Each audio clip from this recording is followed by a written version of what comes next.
चलिए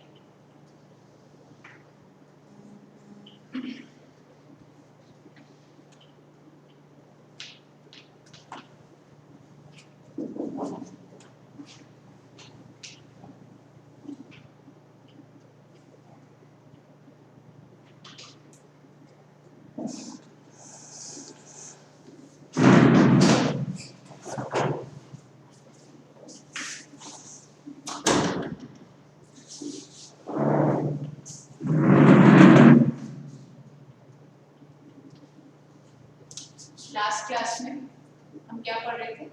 एवापोरेशन। ठीक है, एवापोरेशन का आपने फिनोमेनन में क्या डिस्कस किया था? Evaporation is a surface phenomenon. Surface phenomenon को मैं पहले और डिटेल में बताऊंगी। उससे पहले हम क्या बात कर चुके? एवापोरेशन बिलो किसके होता है? Below boiling point. ये एक ऐसा प्रोसेस है जिसमें स्टेट चेंज होती है। स्टेट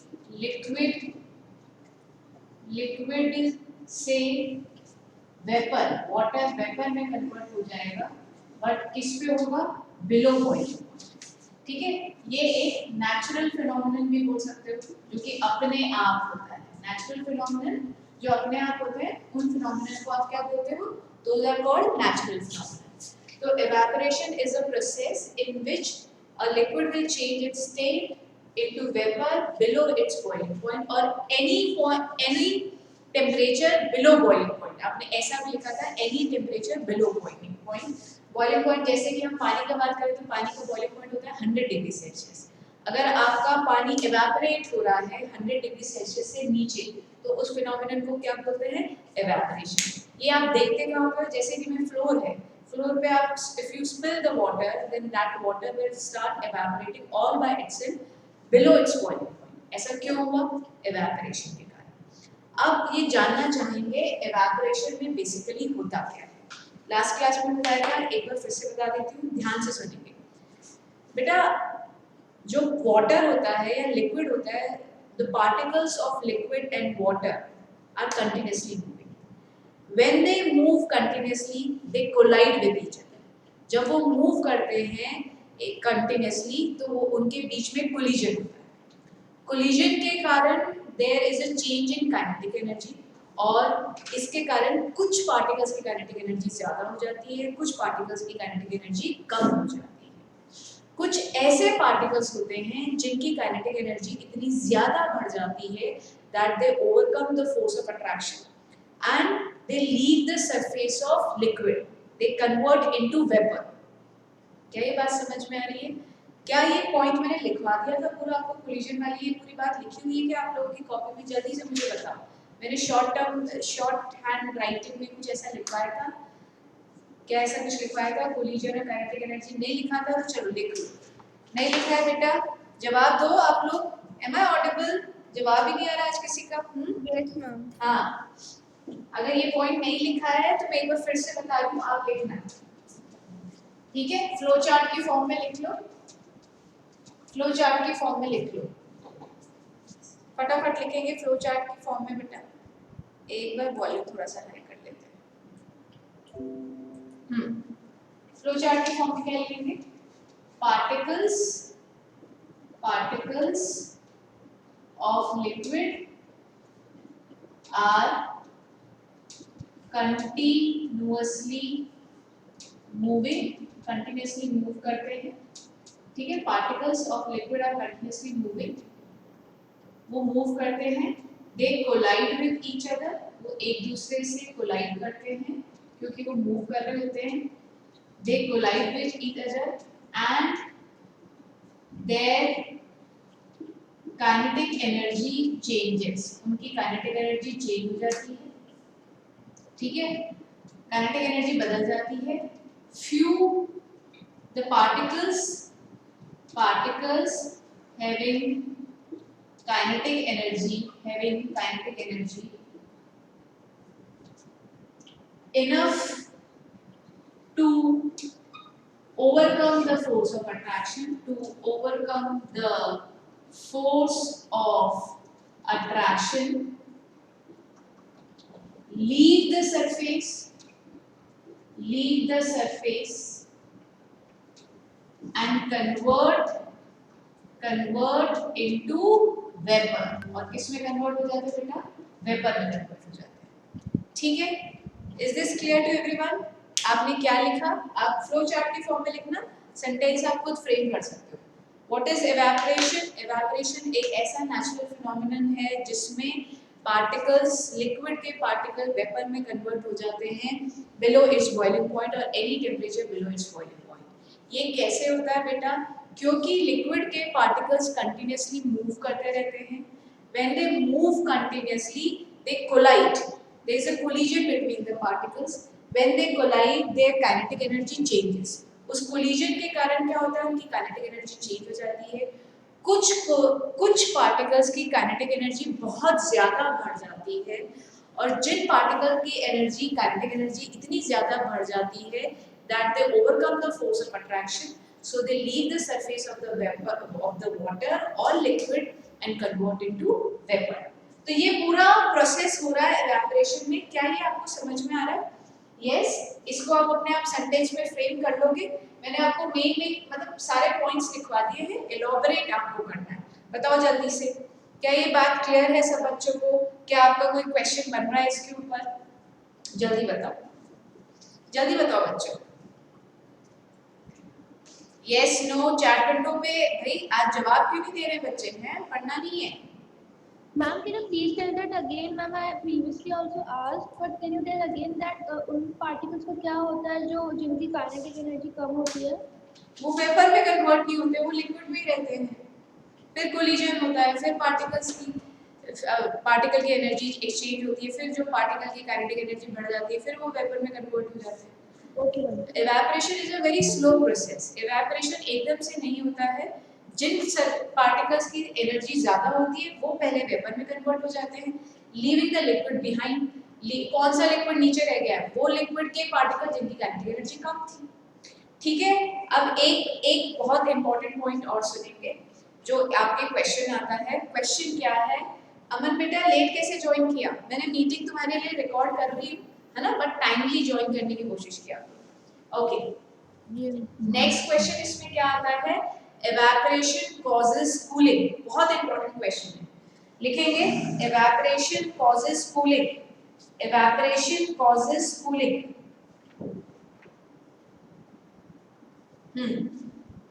एवापोरेशन कूलिंग करता है, इसको मैं एक्सप्लेन कर रही हूँ, सुनेंगे। यहाँ हम कहाँ तक बता चुके हैं? मेरी बात सुनने की कोशिश और समझने की कोशिश करिएगा और प्लीज आंसर करिएगा। मौक्तिका, अदिति, स्नेहा, जो सुन रहे हैं सब लोग आंसर करें। हमने क्या किया था? हमने कुछ भी नहीं किया था, सिर्फ हमने बोला पार्टिकल को आप सरफेस पे छोड़ दो। किसके? लिक्विड के। कोलिजन हुआ, काइनेटिक एनर्जी चेंज हुई, तो जिनकी काइनेटिक एनर्जी ज्यादा थी वो किस में कन्वर्ट हो गए? वेपर में। अब सुनो, वेपर में कन्वर्ट होने से पहले जब कोलिजन हुआ तो मैं एक एग्जांपल लेके समझा रही हूँ, बताना मुझे समझ में आ रहा है क्या नहीं। Ke1, Ke2, Ke3, Ke4।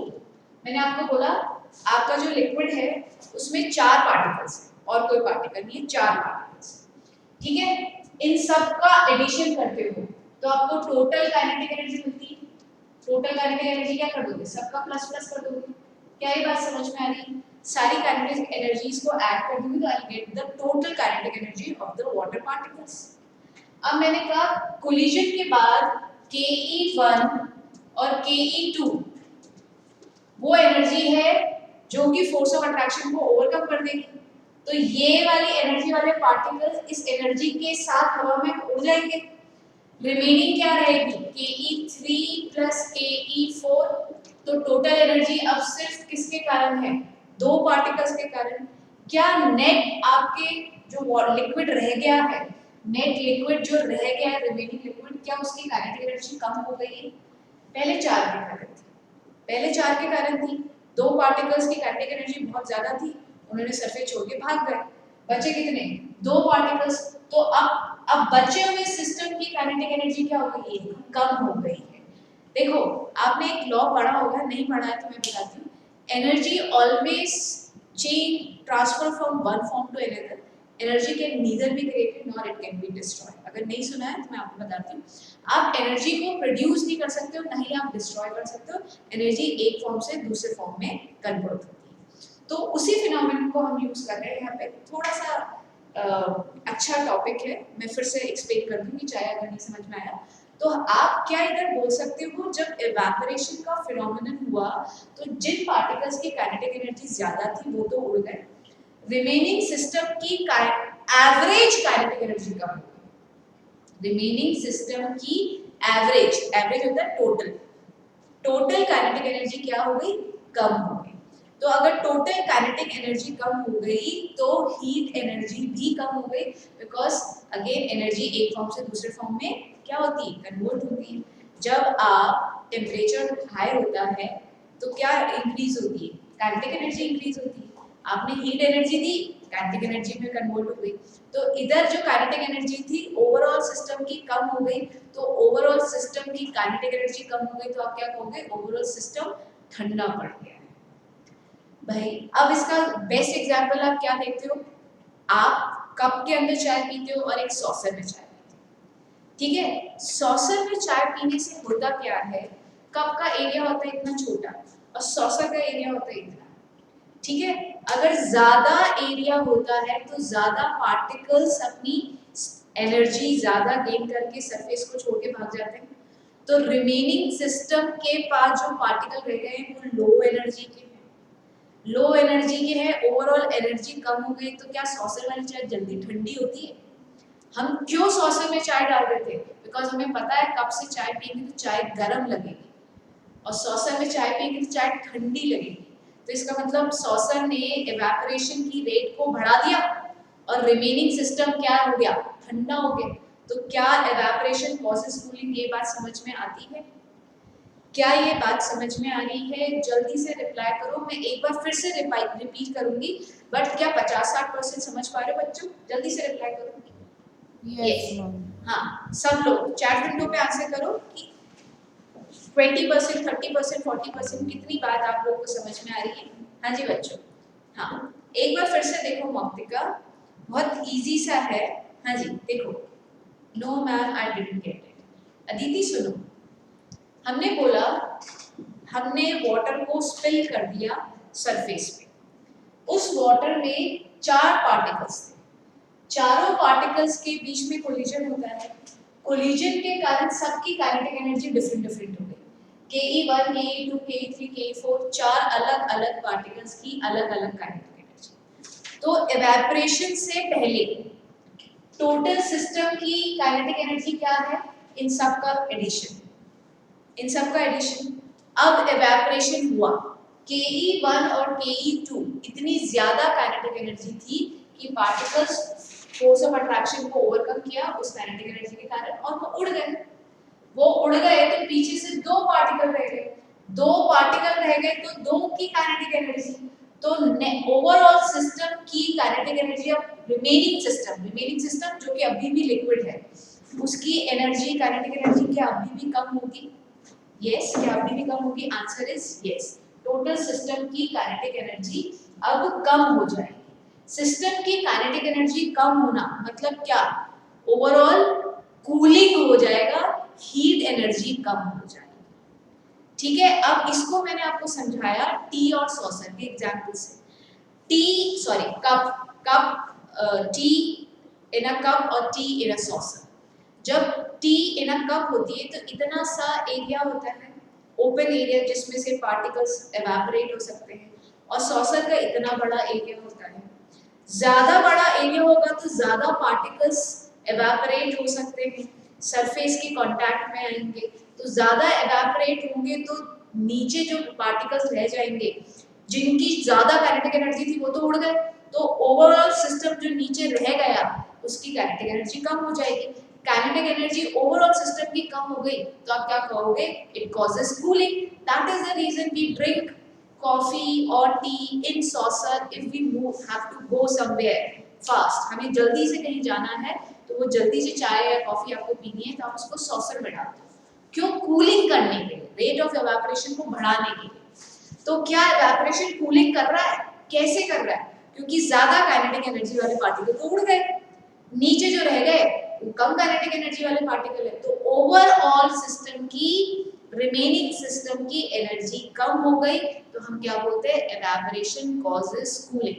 बोलो बोलो अदिति, मौक्तिका, अब क्या स्टेटस है आप लोगों का, पहले से बेटर लग रहा है? Yes ma'am. अरे अमन तुम ही जवाब देते रहते हो, इन लोगों से पूछे। हाँ ऐसे डल क्यों हो रहे हो अमन? कोई बात नहीं अदिति, यही लेक्चर आपका रिकॉर्ड हो रहा है, मेरी आवाज को बार बार रिवाइंड करके बार बार इस चीज को सुनना, क्योंकि मैंने एग्जाम्पल बहुत अच्छा देके मेरे ख्याल से मैंने समझाने की कोशिश करी है ना, उसके बाद भी नहीं आए तो अगेन वॉच इट। ठीक है, तो इसका आंसर लिख लीजिए, write down the answer of evaporation causes cooling. Answer लिखेंगे बेटा एवेपोरेशन का, लिखेंगे the liquid particles having during evaporation, starting करोगे ड्यूरिंग evaporation, स्टार्टिंग करेंगे during evaporation, the liquid particles having high kinetic energy, the liquid particles having high kinetic energy, the liquid particles having high kinetic energy, the liquid particles having high kinetic energy leave the surface of the liquid, leaves the surface of the liquid, leaves the surface of the liquid and gets converted into water and vapor, and gets converted into vapors. Leave the surface of the liquid and converts into vapor. लिखा सब लोगों ने? यहाँ तक लिख लिया है क्या? लिख लिया? Yes, ma'am. हाँ, as a result, the average kinetic energy, as a result, the average kinetic energy, as a result, the average kinetic energy of the remaining particles, as a result, the average kinetic energy of the remaining particles of the liquid decreases. As a result, the average kinetic energy of the remaining particles of the liquid decreases, hence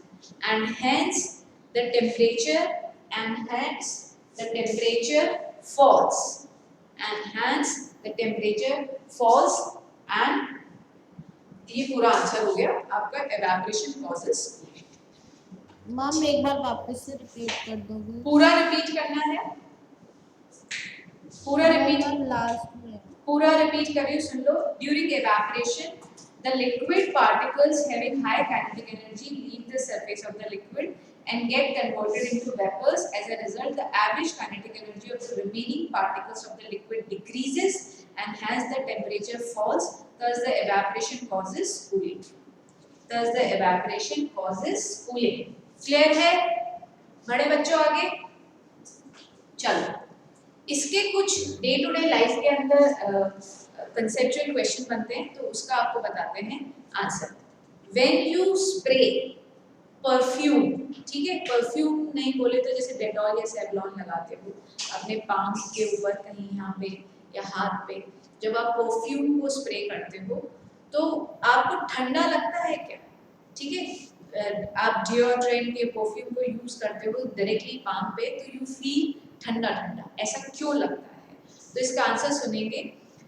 आपका perfume होता है liquid, ठीक है, perfume is a liquid and उसकी smell आपकी knows तक आई, मतलब उस परफ्यूम लिक्विड के वेपर कन्वर्ट हुए जो आपके नोज में नॉस्ट्रिल में घुस रहे, ठीक है। अगर वेपर में लिक्विड तुम्हारे नाक में जाता नहीं है, उसके क्या वेपर्स आपके नॉस्ट्रिल में जा रहे हैं, तो लिक्विड परफ्यूम के वेपर्स कन्वर्ट होने के लिए जो हीट एनर्जी चाहिए होती है बेटा, वो लेटेंट हीट ऑफ वेपराइजेशन को लेता है आपके पाम में से, ठीक है। तो उस पर्टिकुलर एरिया की जो लेटेंट, उसको जो latent heat of vaporization, what is latent heat of vaporisation?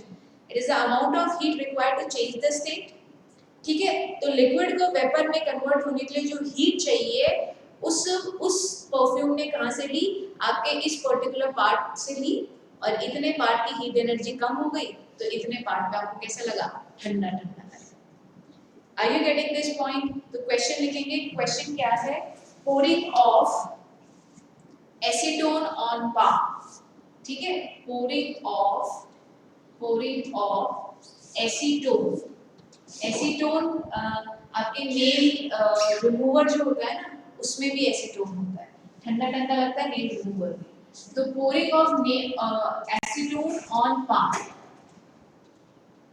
बेटा एसीटोन का होता है नेल रिमूवर में, nail paint remover, not nail remover, nail paint remover में होता है एसीटोन, या फिर आप इसको परफ्यूम का भी एग्जांपल ले सकते हो। एसीटोन एक लिक्विड होता है, so to change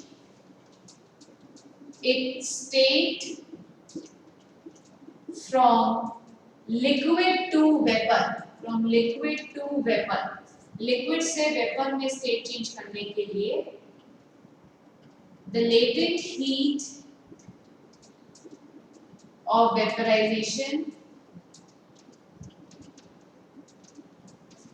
is taken from our hand, हमारे हाथ से, from our palm,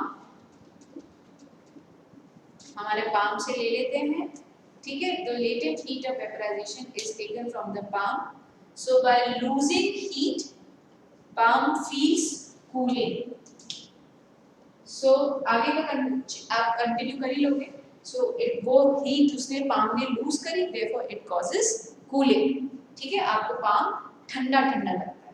क्या ये बात समझ में आ रही है? कुछ पूछना? हाँ पूछो। Now what is written after vaporization? कौन है भाई ये? वेपराइजेशन कौन पूछ रहा है? Now what is written after vaporization? Vaporization के बाद is taking from our palm. Okay. हाँ। And ma'am, like in notes you told that latent heat is a hidden heat. Latent का मतलब हिडन होता है क्योंकि इसमें टेम्परेचर राइज नहीं होता है, ठीक है।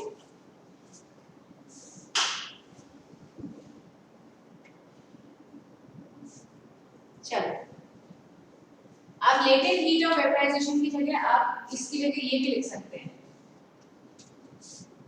Energy needed for evaporation, that will be more better than evaporation, ठीक है, write down this term, this will be more correct, है ना, ये ज्यादा करेक्ट हो जाएगी। So to change its state from liquid to vapor, the energy needed for vaporization, कहाँ से evaporation कहाँ से ली जाती है, is taken from our palm, is taken from our palm, ठीक है। अब क्लियर है ये बात? हाँ जी, अब सबको क्लियर है क्या? ठीक है। Written after pouring on. बेटा आपकी आवाज बहुत धीरे है। Ma'am, what have you written after pouring off? pouring तो कहीं लिखा ही नहीं मैंने। pouring of acetone, ACETONE, acetone. Acetone आपके नेल पेंट रिमूवर के अंदर होता है एसीटोन, ठीक है। आगे बढ़ो, नेक्स्ट इसमें क्वेश्चन आता है, why do we prefer to wear cotton clothes in summer, हम गर्मियों में कॉटन के कपड़े क्यों पहनते हैं। बेटा ये सारे क्वेश्चंस के आंसर मैं आपको आपको भेज भी दूंगी कि आपको कैसे लिखने हैं, समझ मेरे साथ हो, ठीक है, समझना ज़्यादा इंपॉर्टेंट है। मैं इनके सोल्यूशन एज इट इज आपको भेज दूंगी कि आपको एग्जाम में क्या लिखना रहेगा, ठीक है बेटा। तो समर्स में why do we prefer cotton cloth, हम कॉटन क्लोथ्स क्यों प्रेफर करते हैं बेटा, cotton clothes are a very good absorber of liquid, ठीक है। इन समर्स वी प्रेस्पायर मोर, प्रेस्पायर मतलब स्वेट, ठीक है, पसीना, हमें गर्मियों में बच्चों पसीना ज़्यादा आता है, तो उस पसीने को सोखने वाला जो कपड़ा होता है वो कॉटन में वो सोखने की क्षमता ज़्यादा होती है, तो cotton clothes are very good absorber of liquid, वो बहुत अच्छा सा लिक्विड, बहुत सारा लिक्विड एब्जॉर्ब कर लेते हैं। हमारी बॉडी का।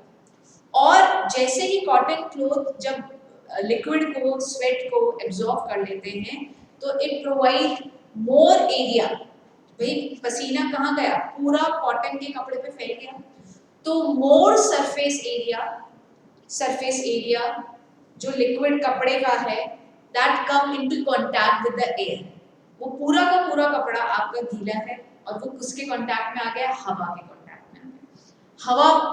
हवा जब चलती है तो क्या होता है कि रेट ऑफ एवापोरेशन बढ़ती है।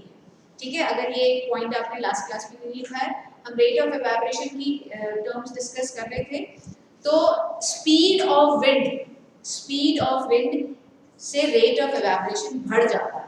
ठीक है, तो लिख लीजिए speed of wind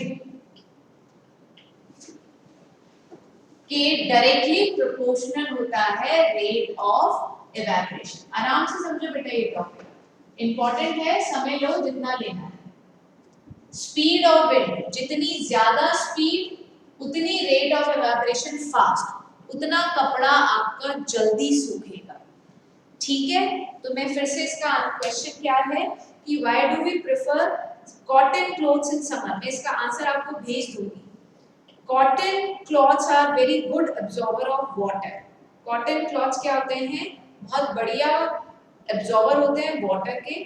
they absorb sweat, वो हमारी बॉडी का स्वेट को एब्जॉर्ब कर लेते हैं and expose it to air.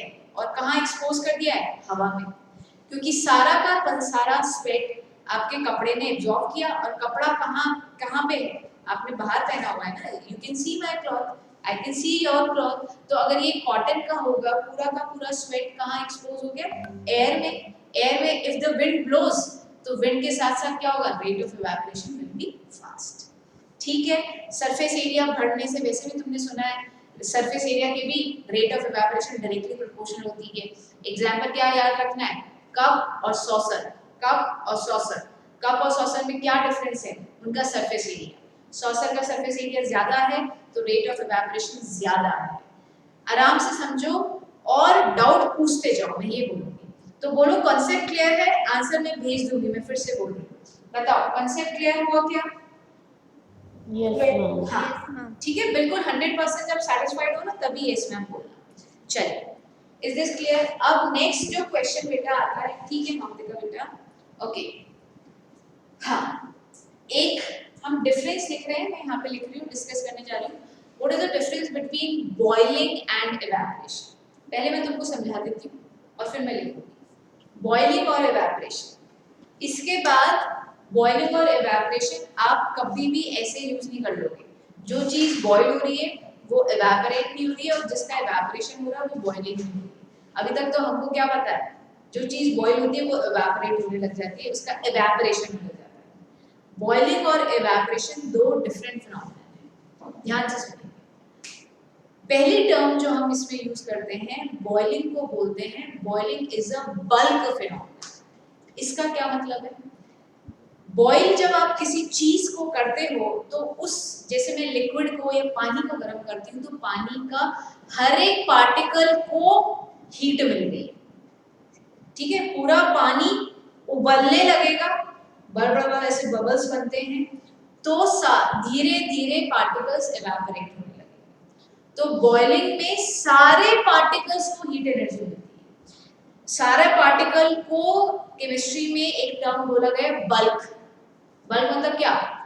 आपने सुना होगा वो पूरा का पूरा बल्क उठा के लिया, तो पूरा का पूरा बल्क उठा के लिया मतलब वो सारा का सारा लिया। तो इसी तरीके से बॉइलिंग को बोलते हैं बल्क फिनोमेनन, जिसमें लिक्विड का हर एक पार्टिकल पार्टिसिपेट करता है।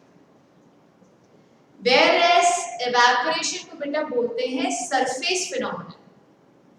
खाली वो पार्टिकल्स जो सरफेस पे प्रेजेंट होते हैं, ठीक है, उनकी काइनेटिक एनर्जी सबसे ज्यादा होती है। वो सरफेस के पार्टिकल्स फोर्स ऑफ अट्रैक्शन को ओवरकम करते हैं और हवा में उड़ जाते हैं। नीचे वाले पार्टिकल्स की बात करें तो उनकी काइनेटिक एनर्जी कम होती है, जब तो नीचे वाले पार्टिकल्स ठंडे होते हैं। ठीक है, फिर से सुनो, evaporation is a surface phenomenon. खाली सरफेस जब देखो हीट एनर्जी में, एक बात सुनो, मैंने पानी को स्पिल किया, अगर यहाँ पे सन लगा हुआ है तो सन की हीट एनर्जी सबसे पहले किसको मिलेगी? सरफेस के पार्टिकल को मिलेगी। क्या ये बात बोलते सही लगती है आप लोगों को? नीचे तो सन की हीट बाद में जाएगी ना, सरफेस के पार्टिकल को सबसे पहले हीट मिलेगी। तो बेटा यही तो हो रहा है, इवेपोरेशन में सिर्फ वो पार्टिकल्स जो कि सरफेस पे होते हैं उनकी काइनेटिक एनर्जी मैक्सिमम होती है। मैक्सिमम होते ही वो ओवरकम करते हैं फोर्स ऑफ अट्रैक्शन को, निकल लेते हैं। तो नीचे कौन से पार्टिकल रह गए? जो सरफेस के नीचे थे, जिनकी काइनेटिक एनर्जी कम थी, इसलिए आपका बचा हुआ पानी जो होता है वो ठंडा भी होता है। Evaporation causes cooling. So evaporation is a surface phenomenon. Only the particles at the surface will get the required heat energy to change their state. क्या ये बस? हाँ बोलिए। Here surface means the top particles. हाँ जी बेटा, surface mean surface का मतलब तो यही होता है बेटा, particles on the surface मतलब surface तो ठीक है। चलिए नेक्स्ट पॉइंट डिस्कस करते हैं। Boiling take place at a fixed temperature. पानी आपके घर का, मेरे घर का अगर प्योर वाटर है तो कितने पे बॉईल होगा? Everybody know the answer, 100 degree Celsius. क्या इवेपोरेशन के साथ ये बोल सकते हो? नहीं, इवेपोरेशन 30 डिग्री पे भी हो सकता है, 20 पे भी होता है, 40 पे भी होगा, 50 पे भी होगा। डिपेंडिंग, अगर टेम्परेचर 20 डिग्री सेल्सियस है तो इवेपोरेशन का प्रोसेस स्लो डाउन हो जाएगा, 4 घंटे लगेंगे, 5 घंटे लगेंगे। सर्दियों में कपड़े सूखने में समय लगता है, ठीक है, क्योंकि एनवायरनमेंट आपका बाहर का कैसा होता है? ठंडा होता है। तो डेफिनेटली जिस फ्लोर पे आपने वाटर स्पिल किया है वो फ्लोर भी ठंडा होगा। तो टेम्परेचर एटमॉस्फेयर का कम होने के कारण रेट ऑफ इवेपोरेशन कम हो जाएगी। गर्मियों में वही रेट ऑफ इवेपोरेशन बढ़ जाती है, क्योंकि ओवरऑल टेम्परेचर अगर 40 डिग्री चल रहा है तो आपकी जो सरफेस है, जो आपकी फ्लोर है, वो भी तो हीट ज्यादा होती है, हाँ या ना? ठीक है, तो boiling will take place always at a fixed temperature, whereas evaporation can take place at any temperature below boiling. Is this clear? क्या ये बात समझ में आ रही है? तो हम डिफरेंसेस लिखने जा रहे हैं boiling and evaporation. हेडिंग डालेंगे differences between boiling and evaporation. दूसरी चीज वेरी इंपॉर्टेंट, एक बात बताओ, क्या बॉइलिंग कूलिंग करता है? बट एवेपोरेशन कूलिंग करता है। तो थर्ड मेजर डिफरेंस ये है, boiling does not causes cooling, whereas evaporation causes cooling. ठीक है, चलो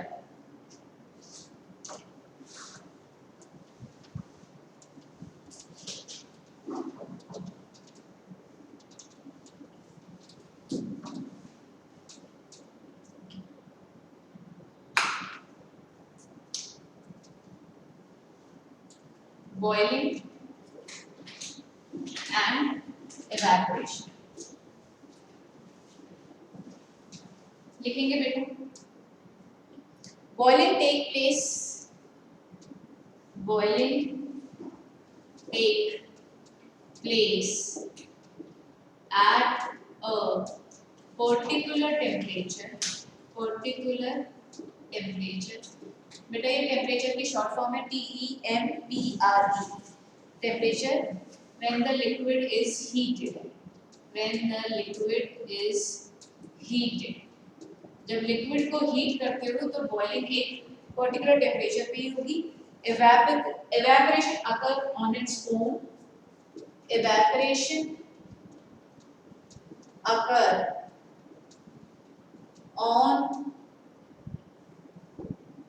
on its own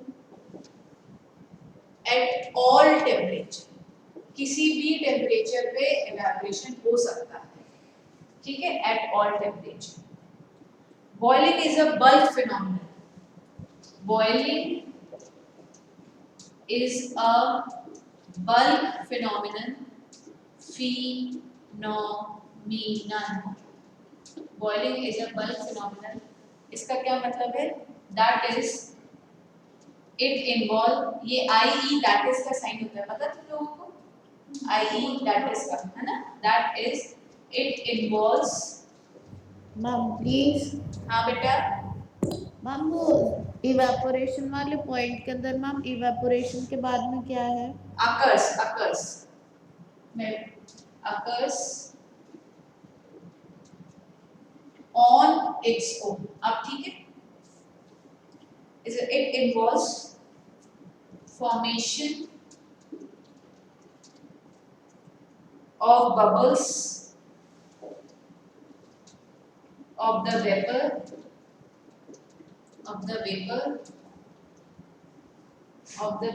from bulk of the liquid. पूरे लिक्विड में बबल्स फॉर्मेशन होंगे, उसके बाद वेपर में चेंज होता है, ठीक है। Excuse me, ma'am. हाँ जी बेटा। Ma'am, is it compulsory that the evaporation will take place above room temperature or at room temperature? जो रूम टेम्परेचर होगा डेफिनेटली बेटा उसी में, भाई एवेपोरेशन कैसे होगा, जिस सरफेस पे है वहां पे एवेपोरेशन होगा, तो उस सरफेस का टेम्परेचर किस पर डिपेंडेंट होगा, वो सरफेस कहाँ की है। अगर वो आपके घर के बाहर की सरफेस है तो बाहर का टेम्परेचर आपके रूम के टेम्परेचर से ज़्यादा होता है, तो अबव रूम टेम्परेचर। अगर वो सरफेस आपके रूम की है तो आपके रूम का टेम्परेचर उस सरफेस का टेम्परेचर होगा, तो रूम टेम्परेचर बोलोगे। तो ये evaporation take place at room temperature और above the room temperature. And ma'am, below room temperature also? Below room temperature provide कौन करेगा, आप ये बताओ ना।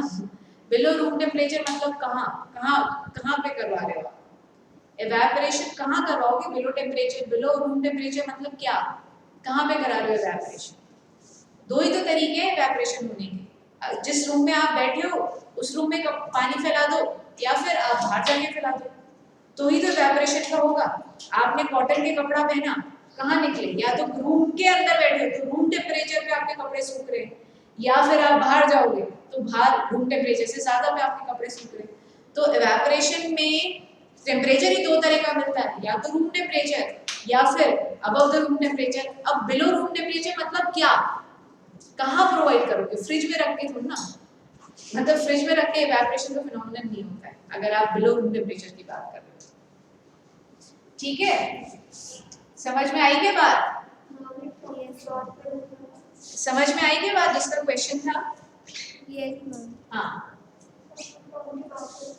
boiling is a bulk phenomenon, that is it involves formation of bubbles of the vapor from, ये क्या लिखा मैंने,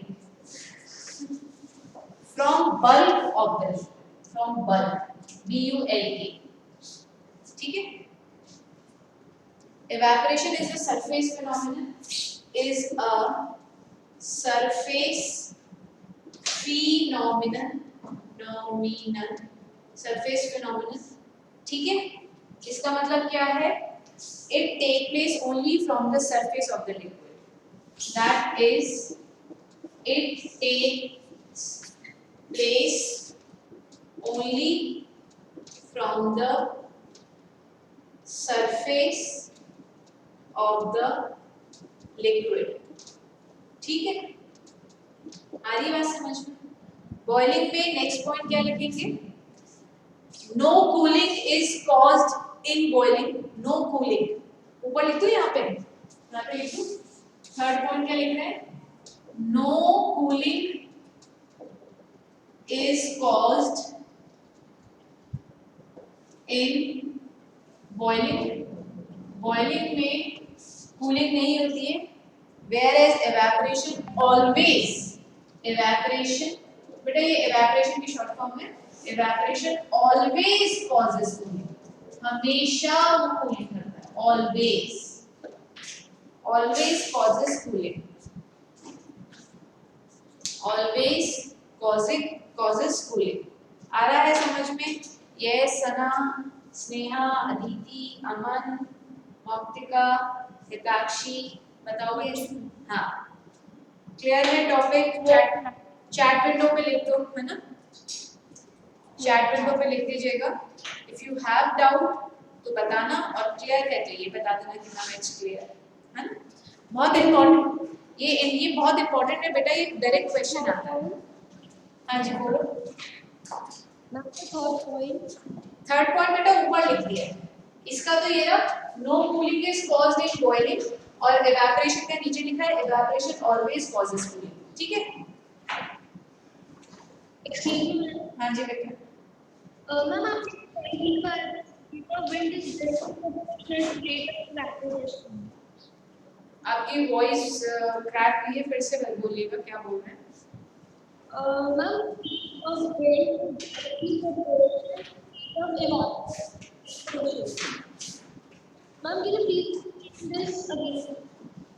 स्पीड बढ़ने से, जैसे कि अब देखो हमारे बाहर हवा चलती है, हवा जब चलती है तो रेट ऑफ इवेपोरेशन बढ़ जाती है। मतलब जो गीला कपड़ा आपका 2 घंटे में सूख रहा था जब हवा नहीं चल रही थी, और वही गीला कपड़ा अगर हवा चलेगी तो आधे घंटे में सूख जाएगा। क्यों? क्योंकि as a wind blows it take its, वो जो विंड जो ब्लो कर रही है it take the water vapour water vapour को अपने साथ लेके चल देती है, ठीक है। The water vapour will move with the wind और the wind will take the water vapour by itself, है ना, वो खुद के साथ ले लेगी। फिर से बोलती हूँ, अगर हवा नहीं चल रही है कपड़ा सूखेगा। क्यों? क्योंकि इवेपोरेशन होगा सरफेस के, आप खुला करके रखते हो ना। देखो 2 तरीके होते हैं, आप कपड़े कैसे सुखाते हो। सबसे पहले तो हम पूरे कपड़े की सरफेस को खोलते हैं, ऐसे बुझ करके कपड़ा नहीं सुखाते कभी, ठीक है। हम उसका ज्यादा से ज्यादा एरिया एयर के कांटेक्ट में लेके आते हैं। The more is the surface area, more will be the rate of evaporation, एक तरीका। अब इसी रेट ऑफ इवेपोरेशन को और बढ़ाने के लिए क्या करोगे, जब बारिश होती है, जब आपके कपड़े सूखते नहीं है, तो हम रूम में लेके आते हैं, उन कपड़ों को फैलाते हैं और ऊपर से फैन ऑन करते हैं। करते हो ना, ये सब करा होगा ट्राई। तो पहले फैलाया, सरफेस एरिया बढ़ाया, रेट ऑफ इवेपोरेशन बढ़ा दिए। उसको फर्दर बढ़ाने के लिए आपने फैन चालू किया। क्यों? क्योंकि जैसे जैसे हवा चलेगी it will take the water molecules with itself, अपने साथ लेके चल लेगी। कौन? हवा। हवा वाटर मॉलिक्यूल्स को अपने साथ लेके निकलेगी, तो जल्दी जल्दी हवा चलेगी, जल्दी हवा वाटर पार्टिकल्स वहां से हटते जाएंगे, स्पेस खाली होती जाएगी और जल्दी जल्दी कपड़ा सूखता जाएगा। Thank you, ma'am. ओके बेटा, चलो, is this clear to everyone? Clear है? चलिए अब अपन एक बार एनसीईआरटी डिस्कस कर लेते हैं, है ना। एनसीईआरटी के देखो, एनसीईआरटी के जो जो क्वेश्चन आप बोलोगे मैं वो बताती हूँ। शुरुआत करते हैं मिडिल से। मिड में जो क्वेश्चन दे रखे हैं, which of the following are matter? I think वो पहला क्वेश्चन है आपका। इन बिटवीन द चैप्टर, सब लोग निकाल लीजिए, पेज नंबर मुझे नहीं पता। पहला क्वेश्चन ये है, which of the following is matter? क्या सबने निकाल लिया है? Yes ma'am. हाँ, क्या इस क्वेश्चन में किसी को कोई पर्टिकुलर पार्ट में डाउट है तो मुझे बता दो। इसमें मैटर कौन सा नहीं है वो मैं बता देती हूँ। Love, hate, thought and cold.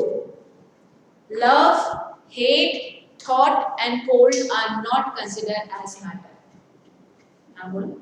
Smell is also not a matter, it's a sense. अगर स्मेल नहीं होगी, स्मेल तो कैसे पता लगेगा? मैटर सेंस होती है जो हम सुनते हैं। Smell is a sense. 5 sense organs में ही आती है, ठीक है। But anything which occupies space and possesses mass and can be felt. Matter की कंप्लीट डेफिनेशन क्या होती है? जो चीज, anything which occupies space and has mass and can be sensed by the 5 senses, can be felt by the five senses, वो matter की category में। तो स्मेल को एक बार आंसर रिपीट कर दो। हाँ, फिर से रिपीट कर रही हूँ। मेरे से साम्या ने पूछा कि मैम स्मेल को हम मैटर मानेंगे या नहीं, तो बेटा मैं आपको आंसर कर रही हूँ, smell is categorized as matter because matter की कंप्लीट डेफिनेशन बच्चे क्या होती है? Anything which occupies space and has mass and can be felt by the 5 senses. 5 senses से जिस चीज को आप महसूस कर सको वो मैटर की कैटेगरी में आती है, ठीक है। जैसे कि आप लोग मुझे देख पा रहे हो थ्रू योर स्क्रीन, तो वो स्क्रीन मैटर है, ठीक है। मैं किसी परफ्यूम की स्मेल कर पा रही हूँ तो वो स्मेल भी क्या है, मैटर है, क्योंकि वो नॉस्ट्रल के थ्रू एंटर कर रही है। ठीक है, कोई चीज आपको ठंडी लग रही है तो वो ठंडी चीज भी मैटर है, क्योंकि आपकी स्किन पे उसका इफेक्ट आ रहा है, आपकी स्किन उसको फील कर पा रही है वो ठंडा है या गर्म। ठीक है, तो ये स्मेल इज अ मैटर। कौन सा नहीं है मैटर? हेट, थॉट, कोल्ड और लव। ठीक है, चलिए। मैम बात कोल्ड हाँ, कोल्ड भी नहीं आएगा मेरे ख्याल से, क्योंकि कोल्ड भी आप अगेन स्किन के साथ फील कर सकते हो। हाँ, कोल्ड इज अ मैटर। एक बार और डिस्कस कर लेंगे इस पॉइंट को। स्मेल और कोल्ड को मैं क्रॉस चेक भी कर लूंगी कि क्या सब जगह यही दे रखा है, तो मैं आपको फिर से बता दूंगी। ठीक है बेटा, ओके। नेक्स्ट क्या है? Give reason for the following observation. The smell of hot sizzling food reaches you several meter away, but to get smell from the cold food you have to go close. So everybody know cooked food में से जो smell आती है उसमें जो particles होते हैं they possess kinetic energy. They diffuses with the air particles. वो air particles में जल्दी से diffuse हो जाते हैं and they travel fast. Hot sizzling food, hot sizzling food के जो particles होते हैं they have high kinetic energy. ठीक है, the particle लिखना है तो लिख लीजिए। ठीक है, जो टेम्परेचर राइज, जो हॉट सिजलिंग फूड होता है उसके जो पार्टिकल्स होते हैं they have high kinetic energy. The hot sizzling food particles have high kinetic energy, therefore they move fast and diffuses fast in the air particle. वो जल्दी बहुत फटाफट मूव करते हैं और बहुत जल्दी से डिफ्यूज हो जाते हैं एयर के अंदर। ठीक है, इसका उल्टा होगा ठंडे खाने में। When the food is cold, ठीक है, कोल्ड फूड के पार्टिकल्स के पास काइनेटिक एनर्जी लो होती है तो दे मूव स्लोली, तो कुछ पार्टिकल तो शायद पहुंच ही नहीं पाते, हमें जाना पड़ता है। जैसे कि एनलाइटन अगरबत्ती को अगर एनलाइटन नहीं किया है तो उसको आपको स्मेल करने के लिए यू विल ब्रिंग दैट अगरबत्ती क्लोज टू योर नोज। ठीक है, बट ऐसे इसी अगरबत्ती को अगर आप एनलाइटन कर दोगे तो आपको स्मेल दूर तक पहुंच जाएगी। क्यों? क्योंकि उसके पार्टिकल्स को आपने हीट एनर्जी दी तो वो हीट एनर्जी से उस पार्टिकल्स को काइनेटिक एनर्जी मिली और वो काइनेटिक एनर्जी से दे मूव फास्ट। ठीक है बच्चों, क्लियर है? हाँ जी बेटा। Ma'am, in first, three things that does not matter. क्या? Ma'am, the first question that there is three things that are not matter. हाँ, अभी लव हेट थॉट कर लो, कोल्ड का मैं एक बार कंफर्म कर दूंगी। Ma'am, cold, because we can feel it. मैं कंफर्म कर दूंगी फिर भी एक बार। ठीक है, question number third, a diver is able to cut through water in a swimming pool. Which property of matter does this observation show? Answer लिख लो, कुछ बच्चों को शायद नहीं पता होगा इसका। जो डाइवर होता है जब वो स्विम करता है तो वाटर के पार्टिकल्स को काट देता है। ठीक है, तो ये कौन सी प्रॉपर्टी को शो कर रहा है? तो लिखेंगे the particles of water are held together. Particles, उसने क्या किया? देखो, इमेजिन करो ये पानी, इमेजिन करो ये पानी है, मैंने हाथ डाला तो इधर के पार्टिकल्स और इधर के पार्टिकल्स सेपरेट हो गए, बट पहले वो साथ साथ थे। इसका एक मस्त एग्जांपल बताती हूँ, देखो तुम्हें बहुत बढ़िया तरीके से समझ में आएगा, ये घर पे करके देखना तुम।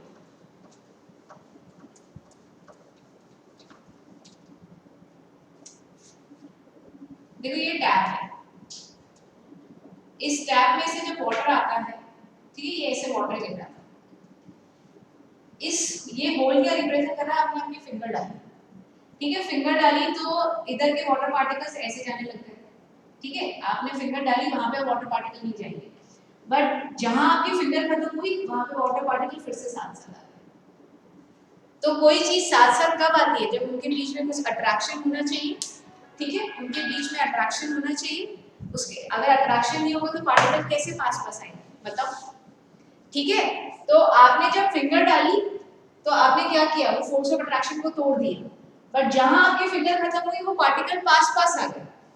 ठीक है, तो लिखेंगे, इससे आपको क्या पता लग रहा है, the particles of water are held together, the particles of the water are held together, the particles of water are held together by force of attraction. The particles of water are held together by force of attraction. The particles of water are held together by force of attraction. It is this force of attraction. It is this force of attraction. It is this force of attraction which the diver cut through. It is this force of attraction which the diver cut through the water. ठीक है, clear है?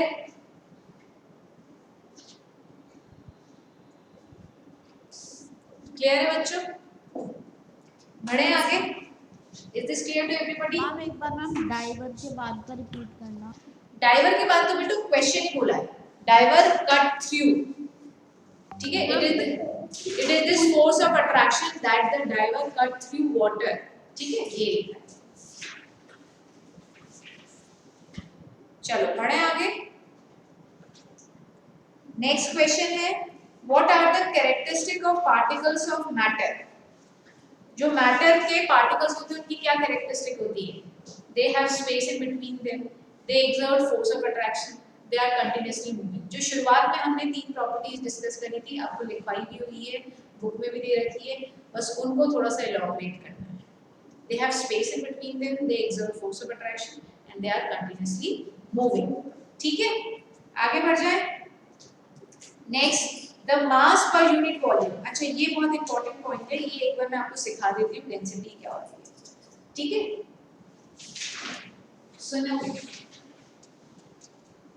सुनना बेटा।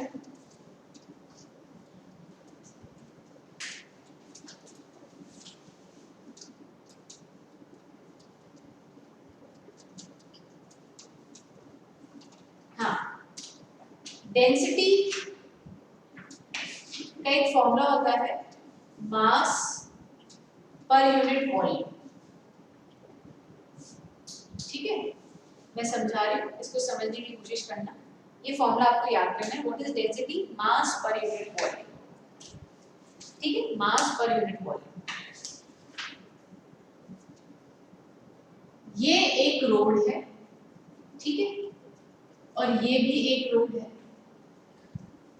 इस road को मैंने बोला highway की रोड है, हाईवे, ठीक है, और ये हमने बोला हमारे जयपुर सिटी, जो पिंक सिटी जो बोलते हैं ना, old city, Jaipur old city, 4 दीवारों वाली wall city, Jaipur wall city की रोड। दोनों का वॉल्यूम सेम ही है, दोनों का वॉल्यूम सेम ही है। वॉल्यूम समझ रहे हो ना, कि ये 3/6 की सड़क है, ये भी 3/6 की सड़क है। इनफैक्ट इधर वॉल्यूम की बात नहीं करेंगे, एरिया की बात। चलो इस सिटी की बजाय, रोड की बजाय आप वॉल्यूम ही लो, एक डब्बा ही, ठीक है, डब्बे का एग्जांपल लो। वॉल्यूम कंसीडर करना है तो we need to take a डब्बा, ठीक है, ये 2 डब्बे हैं, ये डब्बा क्यूबॉइड डब्बा हो गया, ये सेम हमने एक और डब्बा बनाया है, दोनों का वॉल्यूम सेम, दोनों का वॉल्यूम आपने सेम कर दिया, ठीक है। इसके अंदर मैंने रखी टॉफीज, इसके अंदर रखी मैंने टॉफीज, और इसमें मैंने रखी कॉटन बॉल्स, कॉटन बॉल्स। दोनों ने पूरा वॉल्यूम ऑक्यूपाई कर लिया, दोनों ने पूरा इस क्यूब का वॉल्यूम ऑक्यूपाई कर लिया। बट टॉफीज और कॉटन बॉल में से किसका मास ज्यादा होगा? क्या बोलते हो, किसका मास ज्यादा होगा? डेफिनेटली टॉफीज का मास। कॉटन बॉल समझ रहे हो ना, कॉटन बॉल, सिंपल कॉटन की बॉल जिसको आप क्लीनिंग के लिए या किसी भी पर्पस के लिए आप यूज करते हो, है ना, तो किसका मास ज्यादा है? किसका मास ज्यादा है? टॉफीज का मास ज्यादा है। तो टॉफीज का मास ज्यादा है तो आप क्या बोलोगे? टॉफी की डेंसिटी ज्यादा है, टॉफी की डेंसिटी ज्यादा है। और दूसरे तरीके समझना है तो समझो, ये एक सॉलिड क्यूब है और इसके अंदर मैंने लिक्विड भरा हुआ है, ये सॉलिड है, ये लिक्विड है। किसमें पार्टिकल्स पास पास होते हैं, किसमें पार्टिकल्स थोड़े दूर होते हैं, लिक्विड में। तो अगर आपने ये चीज सुना है क्या कि अगर हम वॉल सिटी में जाते हैं जयपुर की, तो जयपुर की wall city is densely populated, ठीक है, Bombay is densely populated. Have you heard this term? क्या आपने मेट्रोपॉलिटन सिटीज के लिए यूज किया है, बैंगलोर के लिए कभी यूज किया है? डेंसली पॉपुलेटेड एरिया है, उधर तो पैर रखने की जगह नहीं है, ऐसा बोलते हैं। डेंसली पॉपुलेटेड का मतलब क्या है? एक आदमी, उसके बाद दूसरा आदमी और तीसरा आदमी के बीच में स्पेस ही नहीं है, तो आप क्या बोलोगे? डेंसिटी ज्यादा है, ठीक है। हम डेंस फॉरेस्ट यूज करते हैं बेटा, डेंस फॉरेस्ट कब यूज करते हैं? जब बहुत सारे पेड़ के बीच में स्पेस बहुत कम होती है, तो हम क्या बोलेंगे? ये तो बहुत डेंस फॉरेस्ट है, हरा हरा हरा, चारों तरफ पेड़ पेड़ हैं और खाली जगह ही नहीं, ठीक है। तो डेंस टर्म किससे रिलेट करे जाते हैं? Mass upon volume. Mass upon volume, जिस चीज का मास ज्यादा होता है उसकी डेंसिटी भी ज्यादा होती है। तो अगर हम सॉलिड और लिक्विड में देखें तो लिक्विड पार्टिकल्स, जो सॉलिड पार्टिकल्स होते हैं उनका मास ज्यादा होता है एज कंपेयर टू लिक्विड, ठीक है, तो वो डेंस होता है। और डेंस का सबसे बेस्ट एग्जांपल समझने का क्या है? क्राउडेड। जब पार्टिकल पार्टिकल पास पास होते हैं तो वो डेंस होता है। तो यस, सॉलिड की डेंसिटी ज्यादा होती है, सॉलिड की डेंसिटी लिक्विड की डेंसिटी से ज्यादा होती है। और इस हिसाब से अगर हम एयर की डेंसिटी की बात करें तो मिनिमम होगी, क्योंकि एयर के पार्टिकल्स तो क्या होते हैं? बहुत दूर दूर होते हैं। इसका भी एक और एग्जांपल लेके देखो, ये एक और क्यूब बना दिया, ठीक है, ये सॉलिड है, इसके काउंट लिखो। मैंने इसमें बोला 100 पार्टिकल्स। ये लिक्विड है, ये लिक्विड लिया मैंने लिक्विड के बोला बेटा इधर 80 पार्टिकल्स है, ठीक है। और बेटा ये गैस है, गैस के तो 20 पार्टिकल्स है, ठीक है। तो 100 पार्टिकल्स, इधर 100 पार्टिकल का मास होगा तो डेफिनेटली पार्टिकल ज्यादा तो उनका मास भी ज्यादा, तो उनकी डेंसिटी भी ज्यादा। लिक्विड के अंदर 80 पार्टिकल्स, 80 पार्टिकल क्यों भैया? स्पेस है ना, खाली स्पेस भरी पड़ी थी लिक्विड के अंदर, याद है आपको? लिक्विड के पार्टिकल्स के बीच में स्पेस होती है, सॉलिड के पार्टिकल्स में तो स्पेस ही नहीं होती, तो हर जगह पार्टिकल में पार्टिकल भरा हुआ था, तो यहाँ पे पार्टिकल ज्यादा थे, इधर पार्टिकल कम है। और इधर तो क्या है? पार्टिकल मजे से here and there, moving everywhere, हम यही तो पढ़ते हैं। तो जिसमें पार्टिकल जितने कम उसका मास उतना कम। वॉल्यूम हमने तीनों का सेम लिया है, पर सबका मास डिफरेंट है क्योंकि नंबर ऑफ पार्टिकल डिफरेंट है। मास ज्यादा सॉलिड का क्योंकि नंबर ऑफ पार्टिकल ज्यादा उसमें, तो सॉलिड की डेंसिटी हमेशा ज्यादा होती है। क्या ये बात समझ में आ रही है? हाँ जी बच्चों, जल्दी से बताओ, क्या ये पॉइंट क्लियर है क्या मेरा? हाँ, अच्छे से सेटिस्फाइड हो रहे हो? चैट विंडो में लिखो मुझे कि हाँ मैम डेंसिटी का मतलब समझ में आ रहा है, डेंसिटी का फॉर्मूला समझ में आ रहा है, याद रखना है। सॉलिड में डेंसिटी ज्यादा होती है क्योंकि सेम वॉल्यूम के अंदर, सेम वॉल्यूम में सॉलिड के पार्टिकल्स ज्यादा होते हैं। अदिति बेटा आज कम समझ में आ रहा है क्या? क्या आ गया? एक बार रिपीट कर हाँ आ गया। आ गया? तो आज ढीली कैसे हो रही हो तुम? हैं क्या हुआ अमन? बोलो बेटा, क्या बोल रहे हो? मैम एक बार वापस से समझा। रिकॉर्डिंग हो रही है, देख लेना, है ना, क्योंकि मेरी दूसरी क्लास का भी टाइम हो रहा है, क्योंकि पूरा कंसेप्ट मैंने काफी डिटेल में समझाया है ना, काफी डिटेल में, एग्जैक्टली वर्ड टू वर्ड आपको रिकॉर्डिंग में भी मिल जाएगा। अच्छा, अब ये क्वेश्चन ये है, the mass per unit volume of a substance is called density. Arrange the following in order of increasing density: air, exhaust from chimney, Honey, water, chalk, cotton and iron। तो क्या सबसे ज्यादा डेंसिटी आयरन की होगी? क्या बोलते हो? Yes ma'am. आयरन की डेंसिटी, हाँ आयरन की सबसे ज्यादा डेंसिटी होगी। उसके बाद किसकी होगी? चॉक की, चौक, है ना। चॉक के बाद किसकी होगी? हनी की, कॉटन, हनी की। अरे भाई हनी थिक होता है, हनी की होगी। सबसे पहले आयरन, फिर चॉक, हनी, फिर वाटर, है ना, फिर वाटर, उसके बाद आपका कॉटन, उसके बाद कॉटन बॉल्स, उसके बाद एग्जॉस्ट ऑफ चिमनी। चिमनी में से जो एग्जॉस्ट जो निकलती है गैसेस होती हैं, प्लस डस्ट पार्टिकल भी ज्यादा होते हैं, ठीक है। तो जो चिमनी का एग्जॉस्ट होता है उसमें वो आपकी एयर से ज्यादा डेंस होता है, ठीक है, आपकी हवा से ज्यादा डेंस होता है। तो एग्जॉस्ट और चिमनी, और सबसे कम डेंसिटी किसकी होगी, एयर, है ना। तो मेरे ख्याल से ये सबको क्लियर है। फिर एग्जॉस्ट के बाद में वाटर आएगा या फिर वाटर एग्जॉस्ट वाले अरे अरे अरे अरे, एग्जॉस्ट इज गैस बेटू, तो गैस की डेंसिटी वाटर से तो कम ही होगी ना। इधर हम यस एग्जॉस्ट की डेंसिटी को एयर के डेंसिटी से कंपेयर कर रहे हैं। पहले तो तुमको ये समझ में आ रहा है, एग्जॉस्ट फ्रॉम चिमनी का मतलब क्या है, चिमनी में से जो धुआं निकलता है उसको एग्जॉस्ट बोलते हैं, ठीक है। वो धुआं गैस ही है, वो धुआं एयर के पार्टिकल से भारी होता है, ये बोला मैंने, ठीक है। चलो नेक्स्ट क्लास में मेरी बात सुन लो बेटा, नेक्स्ट क्लास में हम क्या करेंगे बच्चों, ये थोड़े से क्वेश्चंस और डिस्कस करेंगे। इस वीक आपका इस चैप्टर का टेस्ट है, प्रिपेयर कर लो आप लोग, और हम मोशन शायद स्टार्ट कर दें, बिकॉज हमें मोशन स्टार्ट करना है। एक छुट्टी भी एक सिंगल बच्चा भी अफोर्ड नहीं कर सकता, वेरी वेरी वेरी इंपॉर्टेंट। हाँ जी बोलिए ma'am please. Tell the main difference between mass and weight. बेटा, मेरे साथ अगर फिजिक्स पढ़ोगे तो ग्रेविटेशन चैप्टर है, 3rd चैप्टर, उसके अंदर 1 घंटे की क्लास होती है, difference between mass and weight, मैं ही पढ़ाऊंगी, ठीक है। Okay. मैम हाँ। मैथ्स वाले के अंदर मैम एक्सरसाइज 1.6 का बेटा मेरी दूसरी क्लास है, अभी मैथ्स की क्लास में मैथ्स का पूछना ना। चलो बाय।